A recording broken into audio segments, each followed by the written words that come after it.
can feel my body hold against the concrete, but I can't seem to get enough. My mind is fixed on what it wants. I just let you beat me, look at me deceiving, let you get the best of me, in bed with my worst enemy.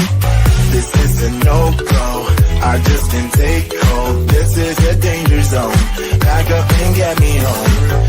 This is a no-go, I just can't take hold. This is a danger zone, back up and get me. So put your hand in mine, follow me, let me waste your time. Set up feet, do some stupid shit. Take a seat, let me waste your time.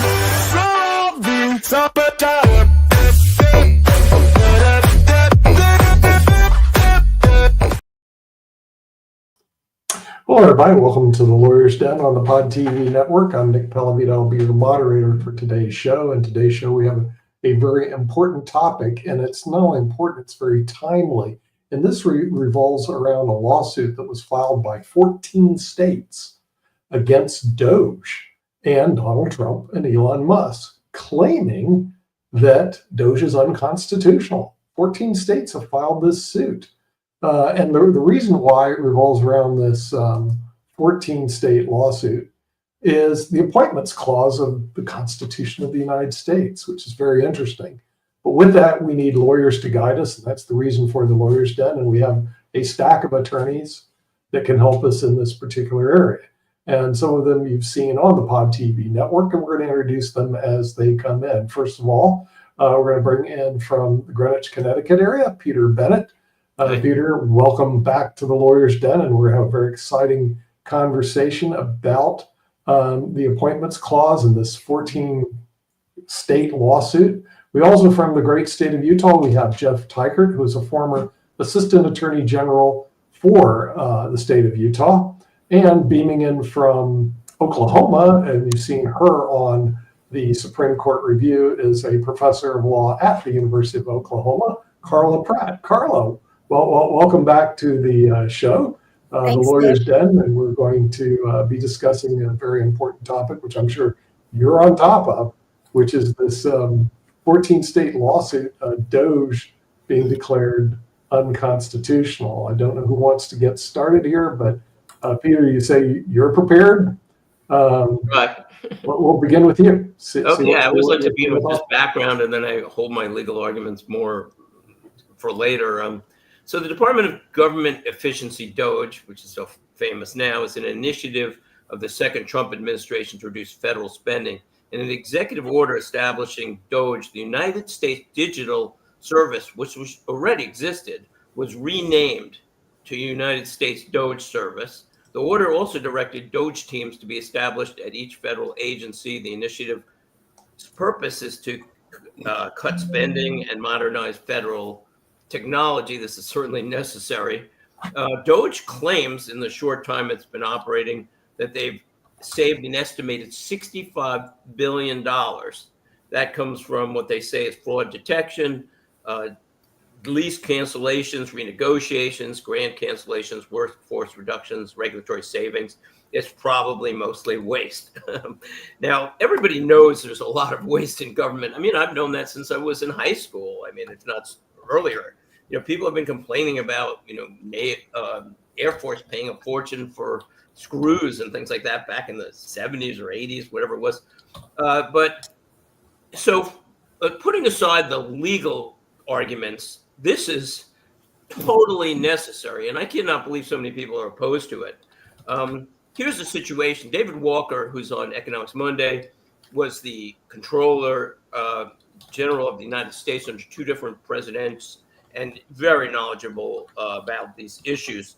And he says that counting unfunded obligations, the United States government owes $125 trillion in present value. $125 trillion. Now, on any show you watch, on news shows, finance shows, experts in finance supposedly say, 36 trillion is too much. Well, what if it's 125 trillion? There are gigantic underfunded and unfunded liabilities that have been promised, and Social Security and Medicare are going under in about 10 years. And that is going to be a major factor. you could even argue that the United States is basically bankrupt. The reason is because if you add up the entire U.S. stock market, the entire U.S. bond market, all U.S. privately held real estate, and all commercial real estate in the United States, again, stocks, bonds, real estate, private and public, it doesn't quite add up to the 125 trillion that David Walker estimates. So there is incredible issues here in terms of just the need to get our fiscal responsibility in check. And just to give you a few examples of what they've been digging up and what's come out in government waste. So the Air Force spent $32,000 replacing 25 cups for Air Force One. $32,000 for 25 cups. A 2-year audit by the Defense Department says that Boeing overcharged the U.S. 1,000% for soap dispensers, and they overpaid by 149,000 and change. The government agency recently, fairly recently, authorized a whopping $20 million to create Sesame Street in Iraq. The USAID, which is under attack, obviously, for so many things, gave $900,000 to a Gaza-based terror charity called Bayerda Association for the Environment. The U.S. sent $50 million for condoms in Gaza. FEMA just very recently, last week, sent $59 million to house illegal immigrants in luxury hotels in New York City. The federal government spent $2.7 trillion in payment errors since 2003. This is likely what happened to Rome, basically, trying to manage the world and getting out of control with bureaucracy. So does it need to be cut? I'd say absolutely, but the legal arguments are a different thing, and we'll start with somebody else on those, and then we'll get back into that. Yeah, so we're going to go to Carla Pratt, who's a professor of law in the constitutional area at University of Oklahoma. Carla, you did a great job on the Supreme Court review, but now we're looking at this particular case and Doge. What are your thoughts, Carla? So the Appointments Clause clearly provides that the president has the power to appoint federal government officials, and it divides those officials into two categories. So the first category of officials have to be approved with the advice and consent of the Senate. But then there are, and those are officers of the federal government, but then there are inferior officers who can be appointed without the advice and consent of the Senate. They can be appointed by the president alone. And so the legal question, as I would frame it, is whether Elon Musk is one of these inferior officers of the government that can be appointed by the president alone, because we don't have an enabling statute from Congress authorizing the president to appoint Elon Musk to this new government agency. There's also a question of whether he's acting ultra vires because there's no enabling legislation from Congress creating the Department of Government Efficiency.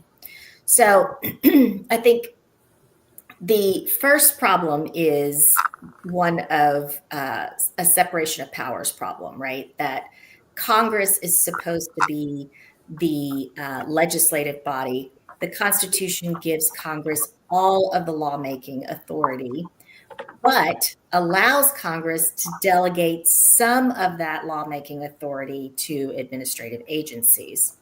But Congress creates those administrative agencies generally. So the delegation of power from Congress to administrative agencies usually comes with an enabling statute that creates the administrative agency and defines the scope of the administrative agency's powers. Congress is supposed to define the scope of administrative executive power because we don't want administrative executive power to become larger than it should be, because we want to make sure that any entity with lawmaking power has the accountability to the voters that the legislature, Congress, has. The executive, members of the executive branch don't have direct accountability to the voters. And so the fear is that the administrative state can exercise too much power on behalf of the executive, the president, and thereby usurp the separation of powers. So that's why we have, for example, the major questions doctrine. That's why we have this notion that, the court recently overruled the Chevron doctrine, saying that they're not going to give deference to administrative agencies' interpretation of their enabling legislation, because the court said in Marbury versus Madison that it has the ultimate authority to interpret federal statutes to say whether they're constitutional or not administrative agencies. So I really see this as a separation of powers question. And I think that's how this court will view it as well. Okay, we're going to move on to Jeff Teichert, who's a constitutional attorney and former assistant attorney general at the state of Utah, and see what he has to say about this really important issue as it may make its way all the way to the Supreme Court. And that deals with, is Doge constitutional? Jeff. Thanks, Nick. And I want to agree with a lot of what Professor Pratt talked about. In terms of the separation of powers issue, it is true that Congress has lawmaking authority, and I mean, exclusive lawmaking authority under Article 1. However, the executive authority is vested in the President of the United States. And I view what is being done by Doge as an executive branch function. It isn't going out and directly regulating people and what they can do. It isn't going out and regulating particular industries. It is regulating the executive branch of government. So I see this as an audit function.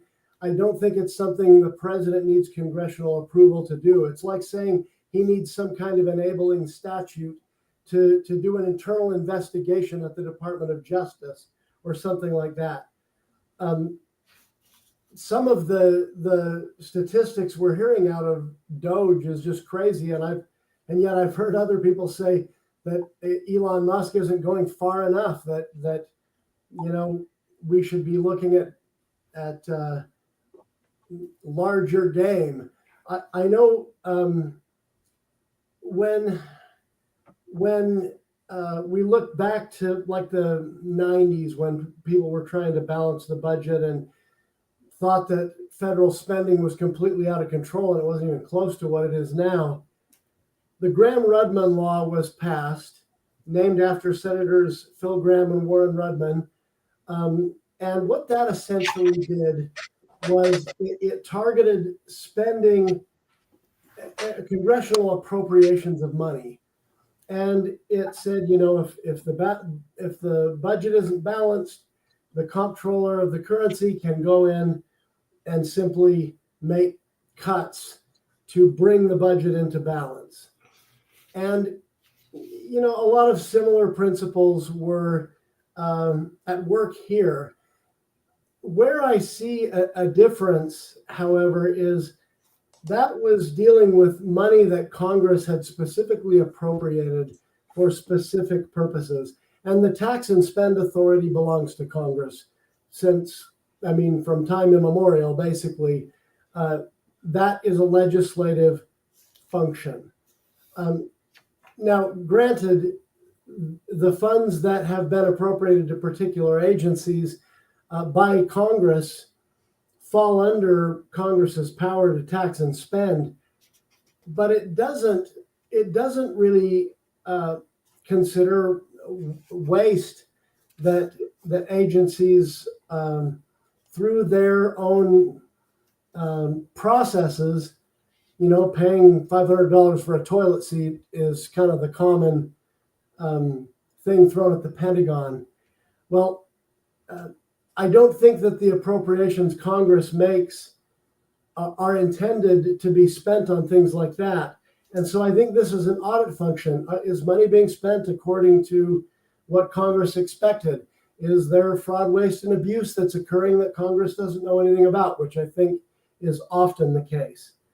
So I see this function as an executive branch function where the president and by extension the White House are doing an audit of the executive branch, which they're charged with administering.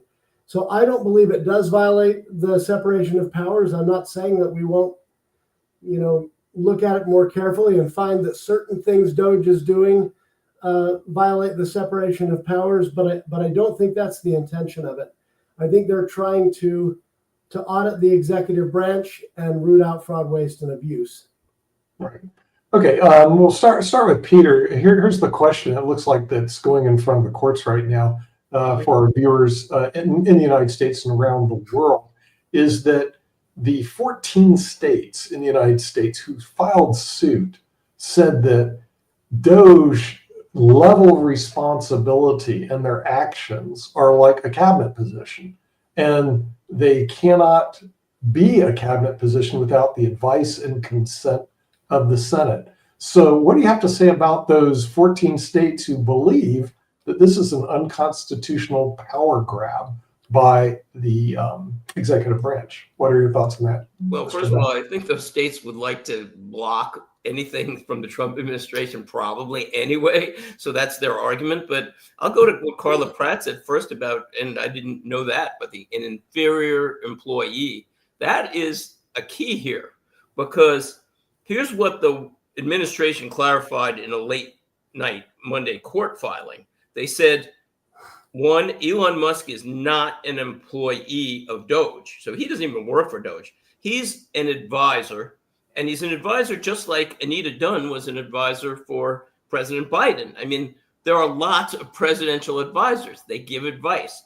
But here's what they said particularly that is important. They said Musk has no, quote, no greater authority than any other senior White House advisors, and as such has no actual or formal authority to make government decisions.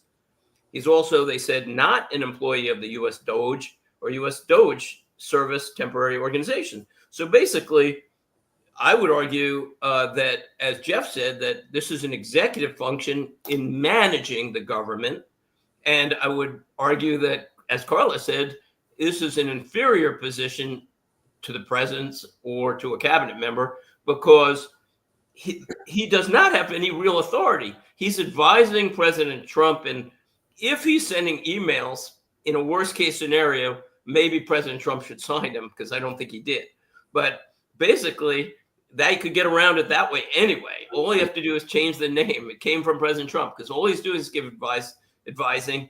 And so that would solve the problem, among other solutions to this problem. But I don't see him as a cabinet member, because he's just relaying what President Trump agrees to. And President Trump is the executive with executive power, just like the executive, by the way, in a company is the one who manages the operations. Yeah. Well, we'll get to Carl on this one, because is that true? In other words, the thing is, the arguments by the state is that he is not operating just as an inferior employee. He's operating as almost the president of the United States, sending emails, asking people to justify their jobs, telling people they're going to get fired, telling people they're going to slash their budget. So is he not really in an inferior position, but basically almost operating as an executive position within the United States? Hence, it's unconstitutional. What are your thoughts on that, Carla? Yeah, Nick, I think you framed it correctly. I mean, you've hit the nail right on the head. And I think a court could easily say this is a matter of semantics, right? That as long as it is the president of the United States giving the direction, that Elon Musk is really arguably irrelevant.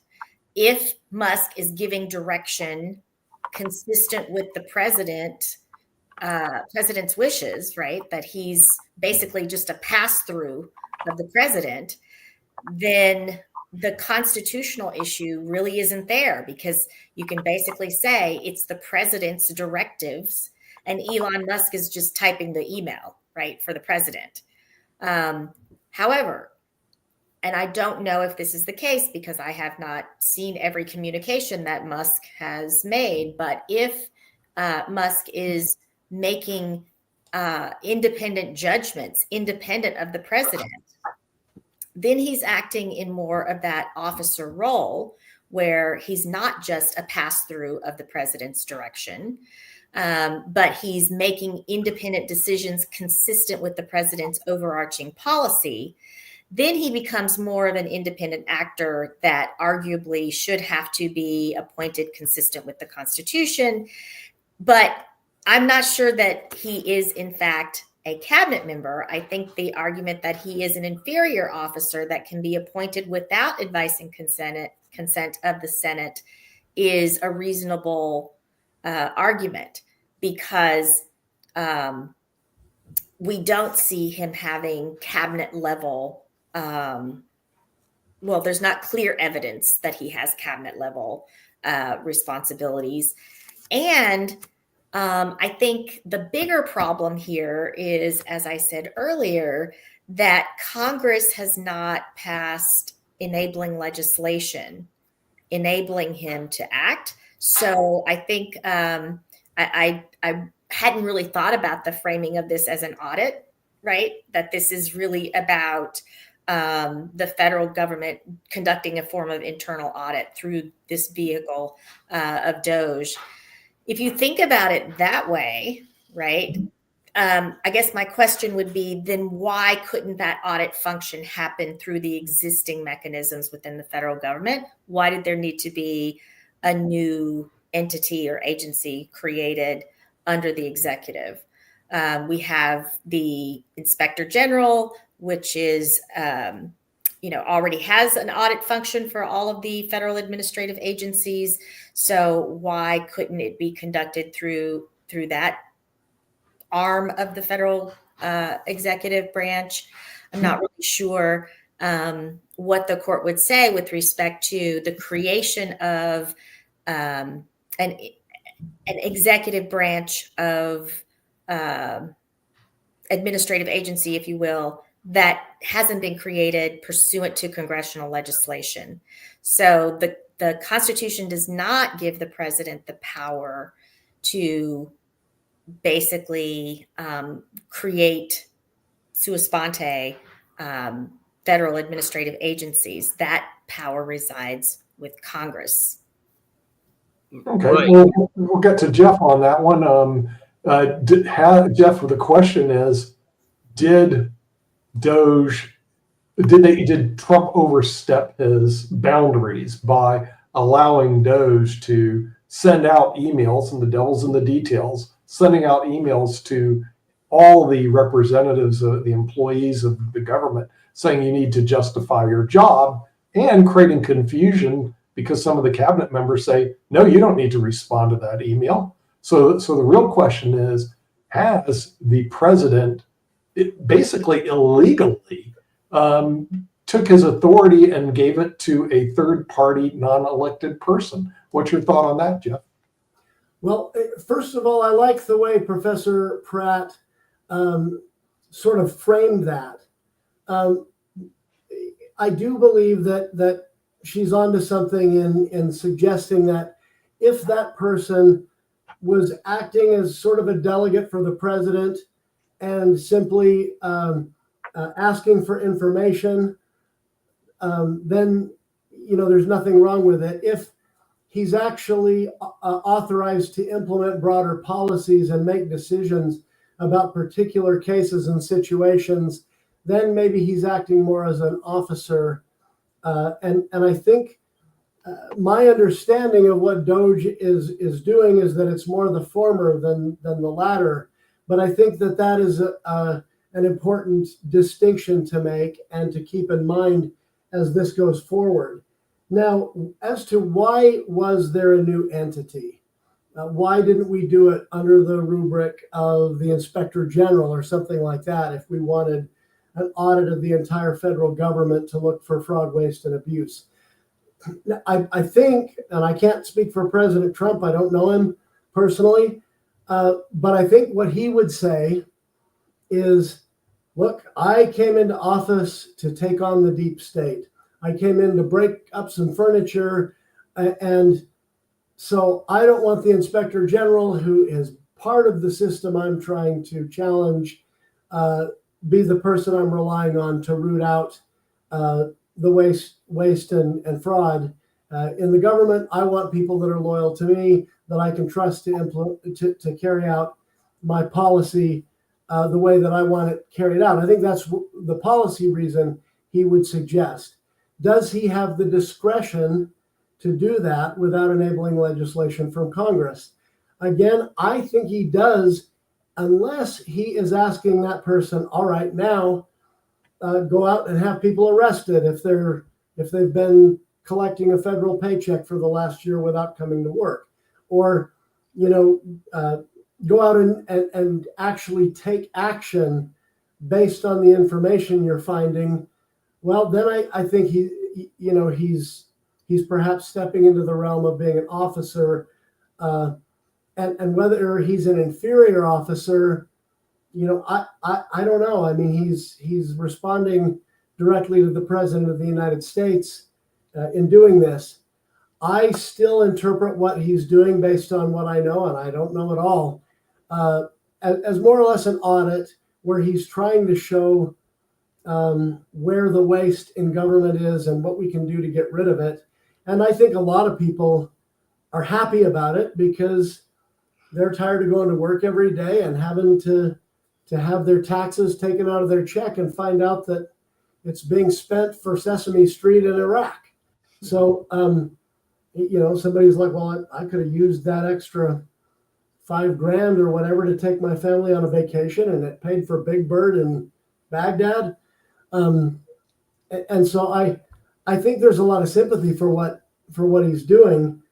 Does it pass muster under separation of powers?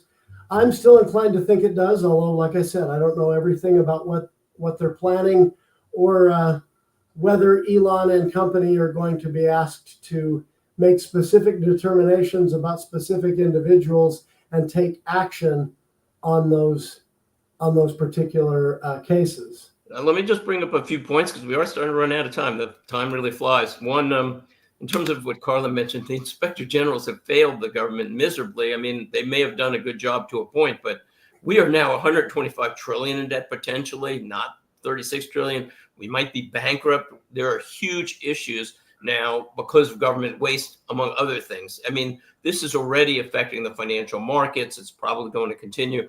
We needed somebody to break up the old system, the old bureaucracy, and to really take a hard look at where we can save money and stop acting like Rome, because we may be Rome soon. The other thing, though, that you made a very good point about is clarification. You both made that point, Jeff, too, that it really isn't totally clear where Musk is getting his authority. So number one, an easy solution would have been if he just got President Trump to sign these orders along with himself. Then it would have been President Trump. Then that's the easiest solution of all. But, and I can see Carlos agreeing, exactly. Then there's no doubt it's executive power, and it'd be very hard to argue against.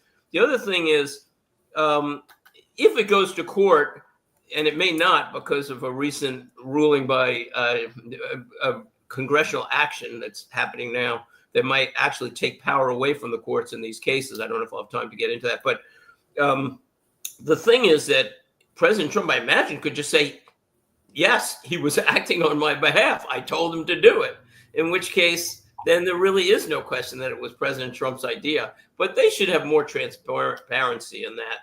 And if they were a little more clear, if he just wrote as per President Trump's request, or even better, President Trump signed it, then there would be very little I think they could challenge this on. I think it's executive authority. All right. And with that, we're at the half hour, so we do want to thank our panelists, Peter Bennett from Greenwich. We have Jeff Teichert from the great state of Utah, who is a constitutional attorney, and Carla Pratt, who's a professor at the University of Oklahoma. And we want to thank our viewers in the United States and around the world for watching Lawyers Den on the Pod TV network, and we'll see you next week. Bye-bye.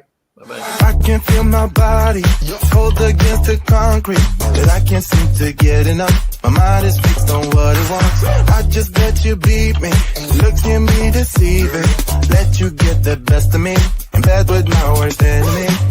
This is a no-go. I just can't take hold. This is a danger zone. Back up and get me home. This is a no-go. I just can't take hold. This is a danger zone. Back up and get me home. So put your hand in mine. Follow me. Let me waste your time. Say